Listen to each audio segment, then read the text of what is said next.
Before I can turn off the road, fear grips me.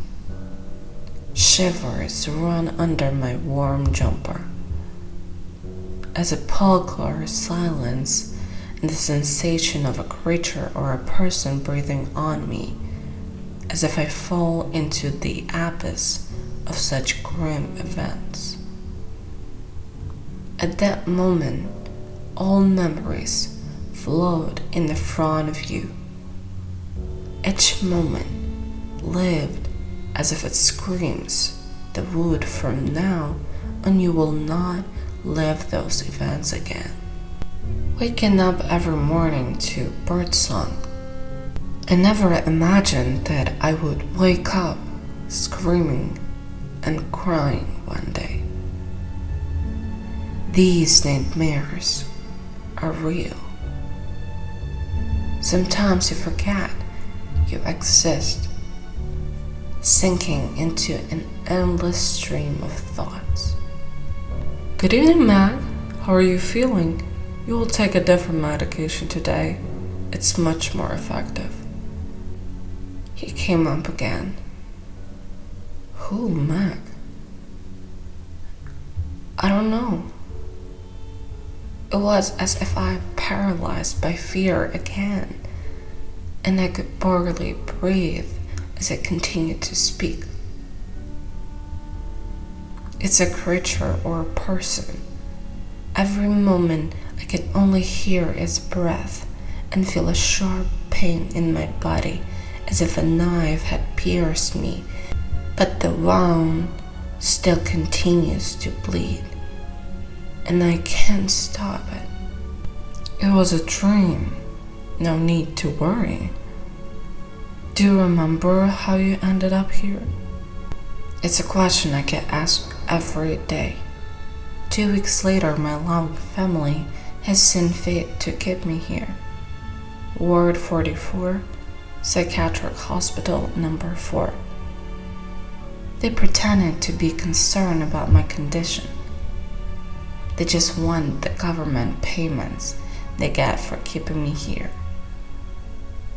I'm considered mentally ill because I claim that my dreams are real. I take medication only makes my situation worse. Every day of being here is like a month that has no beginning. But I feel its end is near. Yes, I remember everything. May I ask what kind of medicine you brought me?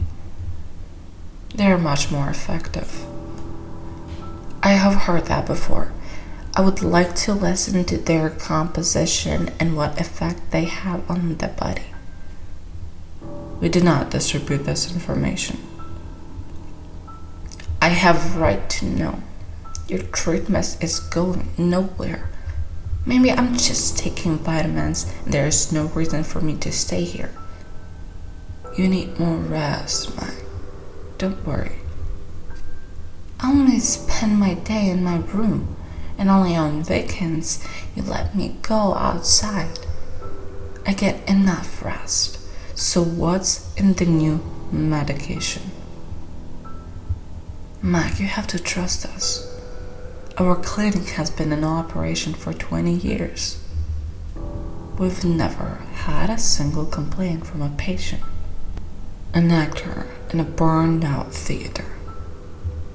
The same words as if they were given a text to memorize. When they are hired to be read out to patients in case they have any questions. But what credibility can we talk about if they are hiding the truth? I think the time has come to uncover it. A friend is going to help me that. A tall, brown-eyed young man who, according to the doctors, has lost his mind. I think in just a memory lapse, and one day he'll remember his life. Tonight we plan to sneak into the valet to find out what they're trying so hard to hide. In that case, I will be the first patient to have complained with you. What time can I visit the canteen? It's 15 past 4. It closes at 6 sharp. You'll make it, don't worry. Take your medicine, Mag. Yes, alright. A glass of cold water refreshes my body. The capsules holding the medicine were all white. There was no way to see what was inside them or if there was anything there. The doctor watched my movements carefully, as if scanning every detail. I pretend to swallow the capsules with water. I inadvertently snagged the small table tray on which they were brought to me. Noticing that despairing look on me, embarrassed, I tried to pacify the situation. I'll help clean up, but I was forbidden to interfere. Because this is job for the staff, and I need more rest.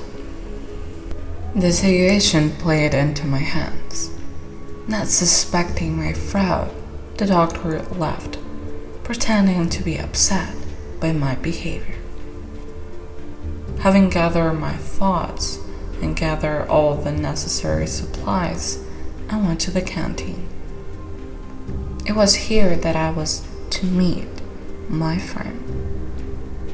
It was my job to provide us with torches, a rope, and a blade in a case we need to defend ourselves against the guards. Meg, honey, hello. You look beautiful. Hello, friend. I received compliments every time we met, but my response was always genuine. And with a smile, I responded, Thank you. What have you decided to please us today? Honey, there's not much of an assortment to be happy about. I got some pearl porridge in the tea. Actually, it was a terrible meal, but it was the most edible of the options.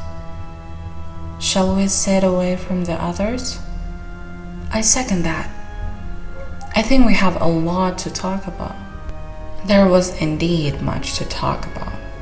We had to discuss our plan in more detail. Lest we make a mistake.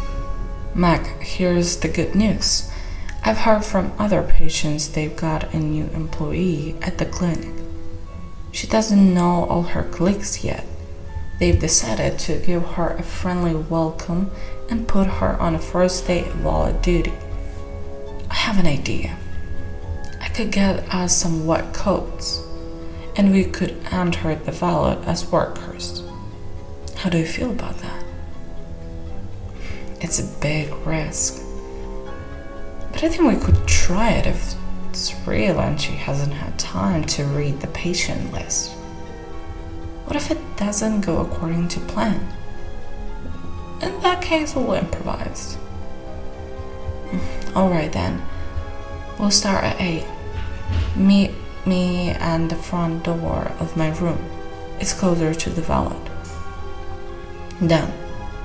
But do you know what you want to find? All information about us. I think the truth is being withheld, particularly from you. And besides the composition of the drugs we're supposed to take. Maybe there's information about the history of the clinic itself. Standing at the entrance of the valley, we were alarmed, for we heard voices of both a woman and a man. The plan might have failed, as suddenly a man began to approach us, having managed to go around the corner of another room. We managed to avoid the encounter. Pulling ourselves together, we set off towards the mysteries to come. Good evening. How's your first day at work going? Pretending I'm not bothered, I start dialogue. Good evening. I don't think I've seen you before. My name is Anna. It's been a tough day, but I'm going well. That's what your colleague told me. You probably crossed paths with him in the corridor. My name is Fran, so it's a short form of my name. You can tell me that. And what's your name, miss? Maria. We need to do a check of the archives in the valet. Stay here and keep filling out the paperwork. It won't take long. Alright then. I went a lot faster than I expected. But the strange thing is that my friend is calm and knows where to go as if he has seen before. And I feel as if the environment is familiar. It's dark and gloomy and damp. I've definitely been here. But when? It's a mess on the drawers. When I open the drawer, I see each patient file sorted by the last name. I could not find my own initials, but there was one document without a name. When I opened it, I saw a picture of a friend. He was not there as I started to read the story. I was horrified. My hands went numb, and my whole body could not move. My voice felt as it had been suppressed by a dark force. Suddenly, the lantern in my hands went out, and in an instant, I fell in the ravenous breath that had haunted me in dreams that turned out to be reality. From now, I knew who it was. All this time, the doctor was not my enemy, and the friend was not my friend. And in this interval of time, I remember everything, each detail of my life.